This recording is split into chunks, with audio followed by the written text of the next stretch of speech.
Madame la Présidente de l'Assemblée générale, Mesdames et Messieurs les chefs d'État et de gouvernement, Monsieur le Secrétaire général de l'Organisation des Nations Unies, Mesdames et Messieurs, à l'entame de mes propos, j'ai l'honneur de vous adresser les salutations cordiales et de vous transmettre les messages des pères fondateurs de la Confédération des États du Sahel, AES, Leurs Excellences le général d'armée Assimi Goïta, président de la transition, chef de l'État de la République du Mali, président de la Confédération des États du Sahel, le capitaine Ibrahim Traoré, président du Faso, chef de l'État,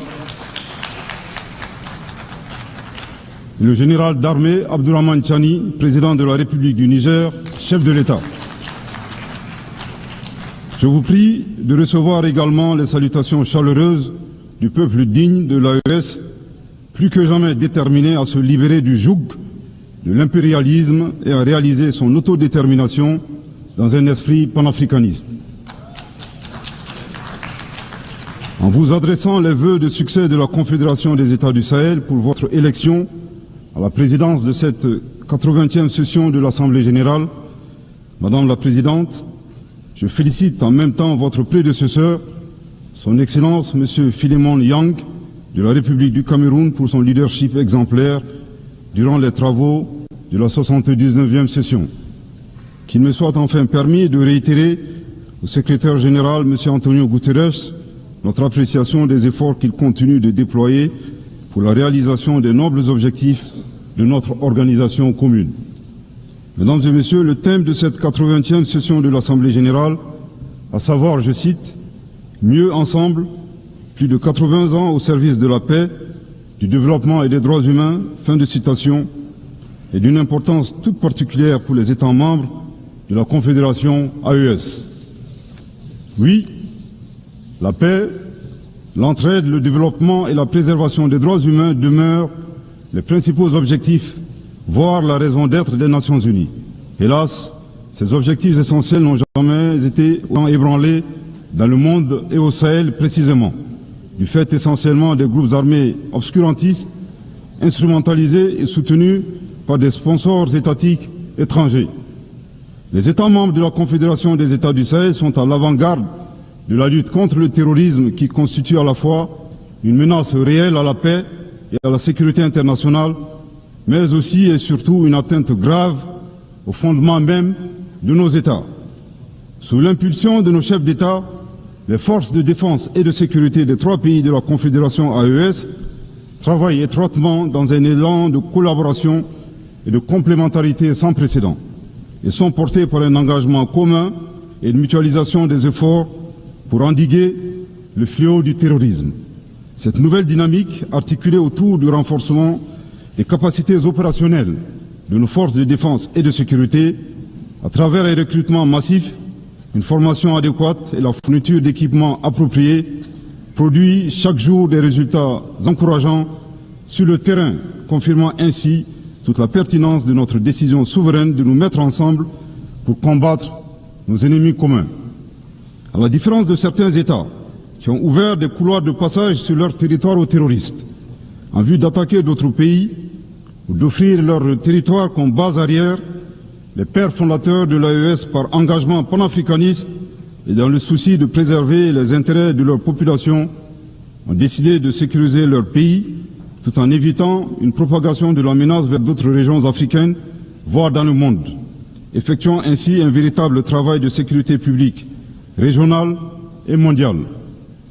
Il ne fait l'ombre d'aucun doute que par leur sacrifice, les vaillantes forces de défense et de sécurité de l'AES contribuent à la sécurité d'autres régions, notamment les pays situés sur la côte ouest africaine. Nous saisissons cette opportunité pour nous incliner devant la mémoire des victimes civiles et militaires de l'insécurité dans le Sahel. L'approche souverainiste mise en œuvre s'inscrit dans le cadre de la vision portée par les chefs d'État de l'AES dédiée à la sécurité de nos États, suite au retrait des forces internationales. Défiant tous les pronostics et loin de se saborder, nos pays ont fait preuve d'ingéniosité en se fondant sur le substrat historique, géographique et la capacité de résilience des peuples confédérés qui, malgré plus d'une décennie de crise sécuritaire et humanitaire, continue de démontrer une force exceptionnelle d'engagement patriotique. En somme, nos trois pays ont su apporter une réponse coordonnée et endogène à cette guerre qui nous a été imposée. C'est le lieu de renouveler ici la détermination pleine et entière de la Confédération AES à devenir une puissance régionale panafricaniste, à poursuivre et à intensifier ses actions en vue de bouter à jamais le terrorisme hors de notre espace commun, à consolider l'autorité de l'État, à protéger nos populations et leurs biens et à assurer notre prospérité. La Confédération AES réitère avec force sa ferme condamnation du soutien ouvert et parfois exprimé publiquement de sponsors étatiques étrangers qui, pour des motifs impérialistes, déstabilisent notre entité d'une part, en mettant à la disposition des groupes terroristes des conseillers, des moyens logistiques et des armes et munitions, d'autre part en leur accordant un soutien politique et en leur offrant des bases arrières situées dans certains pays voisins en violation de toutes les règles internationales. Mesdames et messieurs, aussi éloignés qu'il n'y paraît, la guerre en Ukraine et le terrorisme dans le Sahel ont des connexions. À titre de rappel, après l'attaque terroriste contre une patrouille des forces de défense et de sécurité maliennes du 24 au 26 juillet 2024 à Tinzaouatin dans la région de Kidal, le Mali avait dénoncé cet incident dans son allocution de 2024, ici même, et condamné l'attitude d'officiels ukrainiens qui ont publiquement revendiqué leur participation à la dite attaque terroriste. De ce comportement atypique, nous avons déduit tout simplement que les officiels ukrainiens ont malheureusement confondu la scène internationale et la scène de théâtre. Une année plus tard, la situation s'est accrue avec le régime et le régime ukrainien est devenu l'un des principaux fournisseurs de drones kamikazes aux groupes terroristes dans le monde. Dans ce contexte, certains États occidentaux doivent cesser de fournir des armes à l'Ukraine au risque de contribuer à la promotion du terrorisme international. Pour d'autres, dont le régime français nostalgique de la colonisation est préoccupé par sa perte d'influence dans le Sahel, l'appui au régime ukrainien relève d'une manœuvre consistant à occuper l'attention de la communauté internationale sur la guerre en Ukraine, tout en sponsorisant les groupes terroristes évoluant dans le Sahel.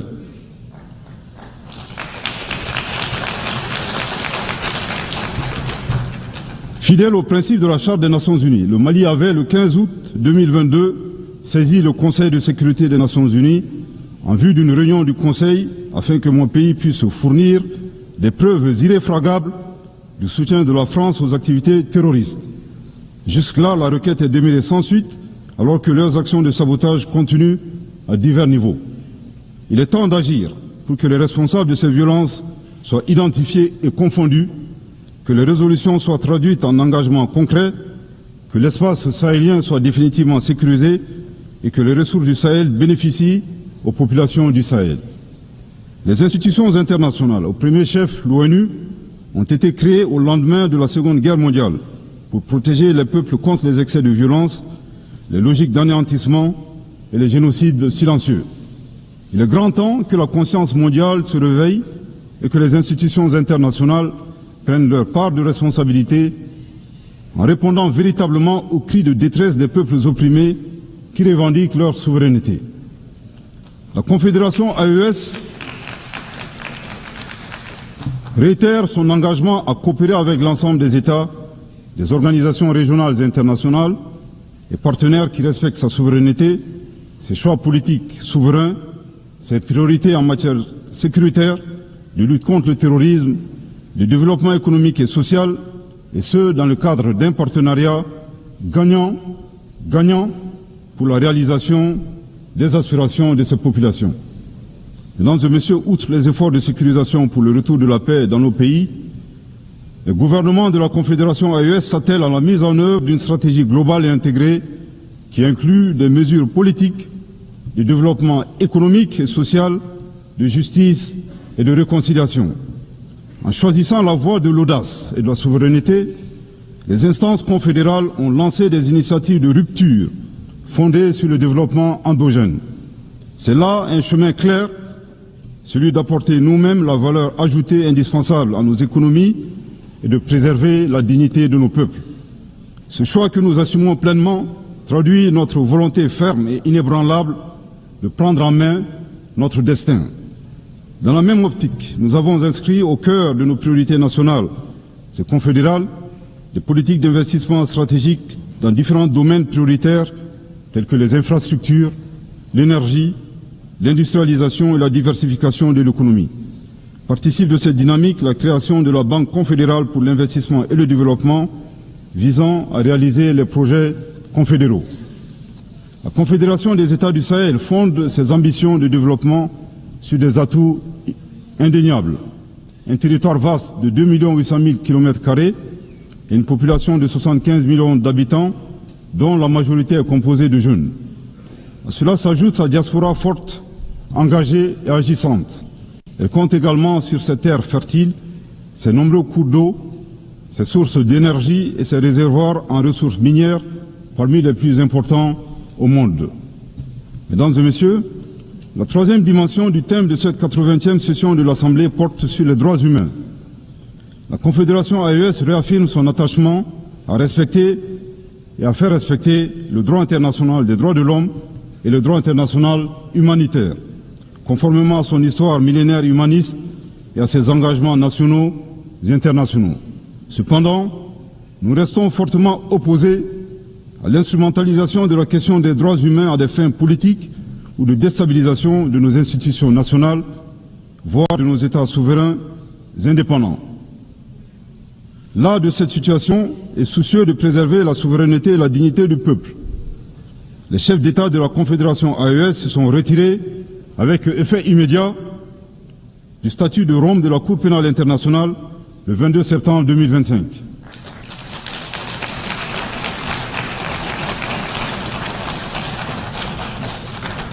À ce retrait s'ajoute leur volonté de privilégier dorénavant des mécanismes endogènes de justice en adéquation avec leurs valeurs sociétales et dans l'intérêt du peuple de l'AES. Nous dénonçons également le double standard observé par certains acteurs internationaux, dont le curseur se déplace en fonction de leurs intérêts. Ces donneurs de leçons ne sont d'ailleurs eux-mêmes pas les meilleurs exemples en matière de respect des droits de l'homme. Nous appelons nos partenaires à privilégier le dialogue et la coopération qui demeurent les meilleurs leviers pour promouvoir les droits humains à travers le monde. Mesdames et messieurs, au moment où nous célébrons les 80 ans des Nations Unies, force est de constater que notre cadre multilatéral, incarné par l'ONU, est mis à rude épreuve dans un contexte international marqué par la polarisation, le retour progressif du nationalisme, du protectionnisme, du repli sur soi et des rapports de force. En dépit de cette réalité conjoncturelle, le constat est que les trois objectifs majeurs consignés dans la Charte des Nations Unies, à savoir la paix, le développement et les droits humains, restent pertinents. Pour la réalisation de ces objectifs, nous avons besoin, premièrement, d'une organisation des Nations Unies véritablement rénovée, réformée et adaptée aux exigences de notre temps. C'est une condition essentielle pour mieux asseoir sa légitimité internationale et assurer l'application effective de ces décisions. C'est l'occasion de rappeler avec force que l'Afrique demande depuis une vingtaine d'années des réformes pour réparer l'injustice historique qui lui est faite, en ce qui concerne sa représentativité au Conseil de sécurité. Je réaffirme ici le soutien total de la Confédération AES à la position commune africaine sur cette question, énoncée dans le consensus des îles Unis et la déclaration de Sirte, afin que l'Afrique puisse disposer de 2 sièges permanents et de 5 sièges non permanents.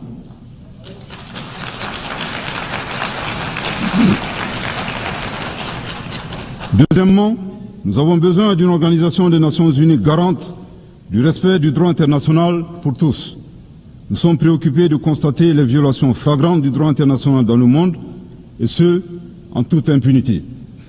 Ce 80e anniversaire de l'ONU est pour nous, États membres, l'occasion de réaffirmer notre attachement indéfectible à un cadre multilatéral fondé sur le droit et non la force. Troisièmement, nous avons besoin de mécanismes robustes de suivi et de mise en œuvre des conclusions des conférences internationales. Le constat dans ce domaine est clair. De la création de l'ONU en 1945 à nos jours, nous avons tenu des dizaines de conférences internationales dont les engagements ont été très faiblement, sinon pas mis en œuvre, au profit des populations que nous représentons ici. Cette situation doit impérativement changer. C'est pourquoi nous plaidons pour que les réformes envisagées prennent en charge cette problématique afin que nos nations respectives puissent bénéficier des dividendes des engagements pris sous l'égide de l'Organisation des Nations Unies. Pour sa part, la Confédération des États du Sahel est disposée à apporter sa contribution en vue de la réforme devenue indispensable du cadre multilatéral des Nations Unies. S'agissant de la gouvernance mondiale actuelle, il apparaît de plus en plus évident qu'elle n'est plus adaptée aux défis actuels et à venir. Elle a plutôt besoin d'une refondation plus hardie des instances économiques et financières internationales qui gagneraient à prendre en charge la question du financement de la sécurité et de la lutte contre les crises exogènes. À cet égard, des mécanismes innovants comme les BRICS offrent une alternative constructive et plus respectueuse des intérêts des pays émergents et en développement, tout comme les initiatives africaines de financement du développement auxquelles les pays du Sahel accordent une attention particulière pour briser le cycle vicieux de la dépendance et du surendettement. Dans cette dynamique, les préoccupations de l'Afrique en matière de développement économique et social sont à prendre en compte. Une Afrique présentée comme continent de l'avenir, riche de sa jeunesse, mais hélas qui fait face au lourd fardeau de la dette extérieure, au pillage de ses ressources, au commerce illégal, au transfert négatif des ressources et aux aléas des changements climatiques, entre autres défis. Mesdames et messieurs, au plan national, le Mali, dans sa quête de paix et de stabilité durable, et conformément aux aspirations de ces populations exprimées lors du dialogue intermalien pour la paix et la réconciliation, a adopté une charte pour la paix et la réconciliation nationale. Fruit d'un processus participatif, inclusif, axé sur le dialogue et la concertation entre les Maliennes et les Maliens de toutes les couches socio-professionnelles et de la diaspora, la charte incarne notre détermination à renforcer l'appropriation nationale du processus de paix au Mali. Elle s'appuie sur nos réalités, nos valeurs traditionnelles et nos mécanismes endogènes de règlement des différends afin de se tourner résolument vers un avenir partagé et promoteur. Le 22 juillet 2025, lors de la remise officielle de la charte, Son Excellence le général d'armée Assimi Goïta, président de la transition, chef de l'État de la République du Mali, dans son allocution, a mis l'accent sur la portée historique de cet événement en ces termes. Je cite: « La présente cérémonie est d'autant plus singulière qu'elle est porteuse d'un rêve collectif, celui de l'espoir d'une paix durable, de la cohésion sociale, en somme la réconciliation dans notre chère patrie. » Fin de citation. S'agissant des préoccupations régionales, je ne saurais passer sous silence la destruction d'un aéronef de type drone des forces armées maliennes le 1er avril 2025 par la junte algérienne. Le Mali condamne fortement cette agression et a saisi la Cour internationale de justice à cet effet. Depuis son accession à l'indépendance le 22 septembre 1960, le Mali n'a ménagé aucun effort pour la décolonisation du continent africain. À ce titre, il a activement soutenu de manière exceptionnelle l'Algérie dans sa guerre de libération contre le colonisateur français. Au regard de cette position politique constante en faveur du panafricanisme, ajoutée à la proximité géographique entre deux pays qui partagent une frontière distante de 1300 km, le Mali a toujours observé à l'endroit du peuple frère algérien une attention bienveillante. À rebours de cette approche constructive du Mali, nous mettrons en exergue trois situations incongrues et incompréhensibles ayant marqué les relations récentes entre nos deux pays. 1. L'attaque lâche et perfide ayant visé les forces armées maliennes à Tezawaten s'est déroulée à quelques kilomètres de la frontière algérienne. Curieusement, la junte algérienne n'a rien vu ni entendu, alors même que l'acte terroriste a été planifié sur son territoire. Troublant pour un pays qui a été désigné comme champion de l'Union africaine de la lutte contre le terrorisme et qui est devenu ces dernières années champion de la promotion du terrorisme et exportateur des terroristes.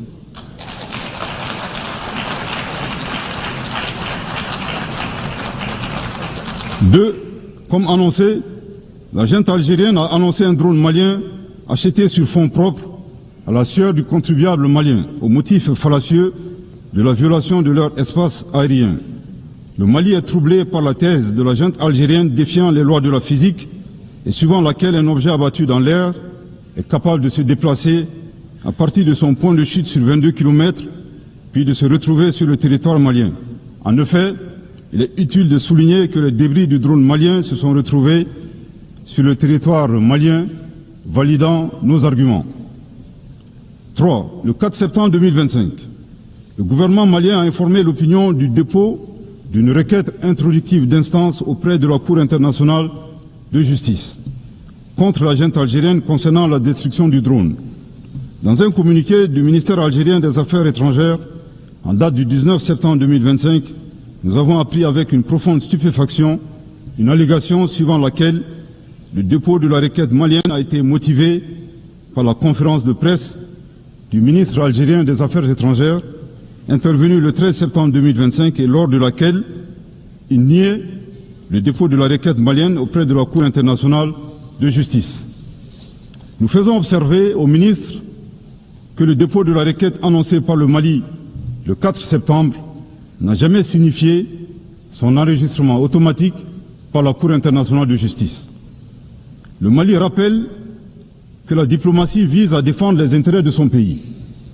En supposant que la plainte malienne ait été déclenchée par sa conférence de presse, l'énergumène d'Alger démontre que sa vision de la diplomatie est de pousser les autres pays à poursuivre son pays devant des instances internationales, devenant ainsi un performant autobuteur, populairement appelé au Mali Yabé. C'est troublant.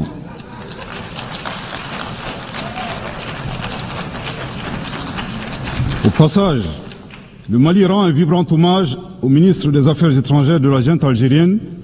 En effet, le mensonge corrompant tout, il vient d'ôter toute crédibilité à la version algérienne de la destruction du drone malien. Aussi, nous n'avons point été surpris par la fuite en avant de la junte algérienne qui a refusé de donner son consentement à la compétence de la Cour internationale de justice suite à l'affaire de la destruction du drone malien, craignant ainsi d'être démasqué publiquement comme agresseur et soutien du terrorisme international.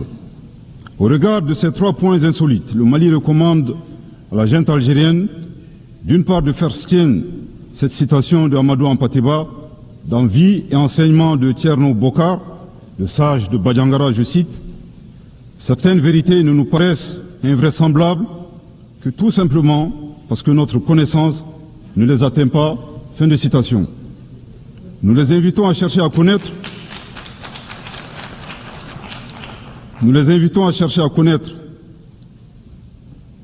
le Mali et les valeurs qu'incarnent les Malidéens. Aussi, face aux assauts et à l'adversité, nous ne serons pas des spectateurs. Pour chaque balle tirée contre nous, nous réagirons par réciprocité. Pour chaque mot employé de travers, nous réagirons par réciprocité. D'autre part, il est vivement recommandé à la junte algérienne d'organiser à Tinzaouaté en Algérie un festival international annuel dédié à l'artifice de l'intelligence humaine.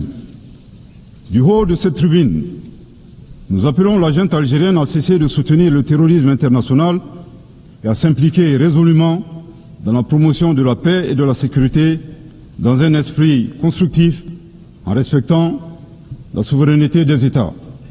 Je répète, du haut de cette tribune, nous appelons la junte algérienne à cesser de soutenir le terrorisme international et à s'impliquer résolument dans la promotion de la paix et de la sécurité dans un esprit constructif en respectant la souveraineté des États. Je répète pour une dernière fois, du haut de cette tribune, nous appelons la junte algérienne à cesser de soutenir le terrorisme international et à s'impliquer résolument dans la promotion de la paix et de la sécurité dans un esprit constructif et en respectant la souveraineté des États. À bon entendeur, tant pis.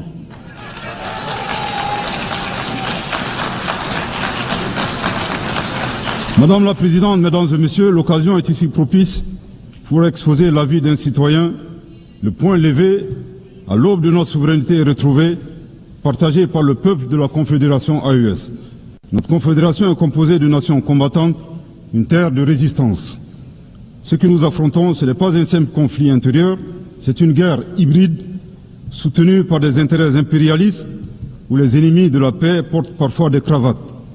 Si l'ONU continue à feindre l'ignorance, elle cessera d'être la somme du monde et deviendra le bras passif de l'injustice mondiale.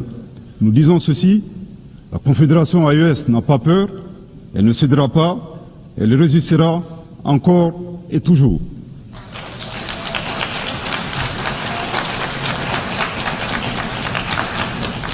Toutefois, la Confédération AES donne aux Nations Unies une opportunité historique, celle de se placer du côté de la vérité, celle de reconnaître que le peuple de l'AES est agressé, celle de soutenir une confédération qui combat à la fois pour elle-même et pour l'Afrique, pour la stabilité du continent et indirectement pour celle du monde entier.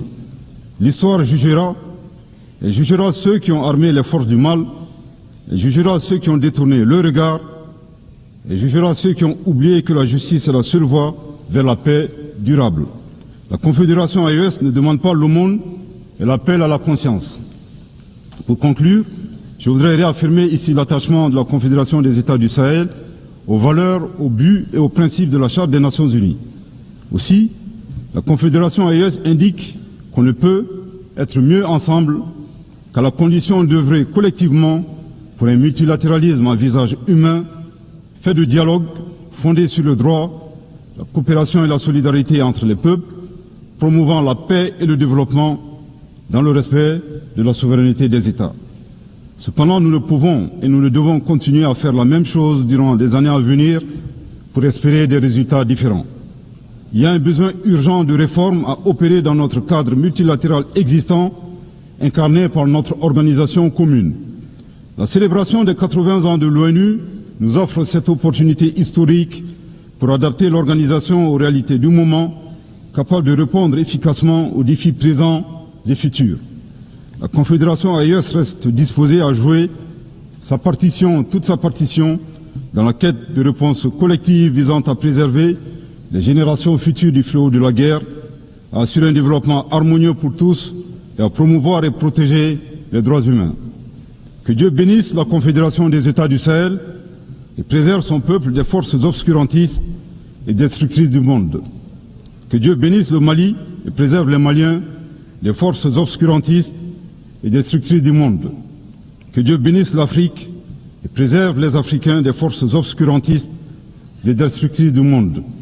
Que Dieu bénisse le monde et préserve l'humanité entière des forces obscurantistes et destructrices du monde. Je vous remercie de votre très aimable attention.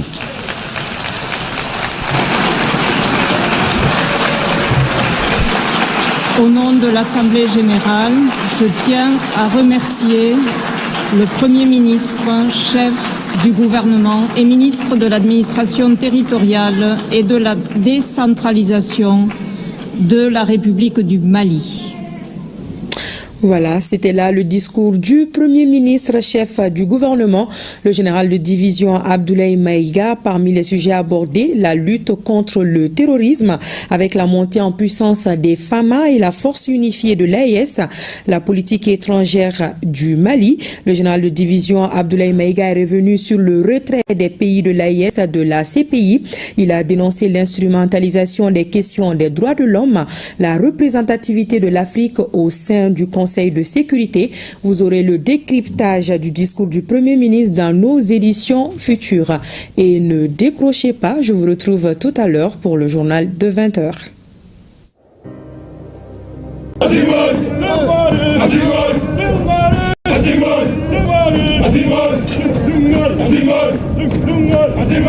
Nous laissons derrière nous tout ce que nous avons de plus cher. Enfants, époux,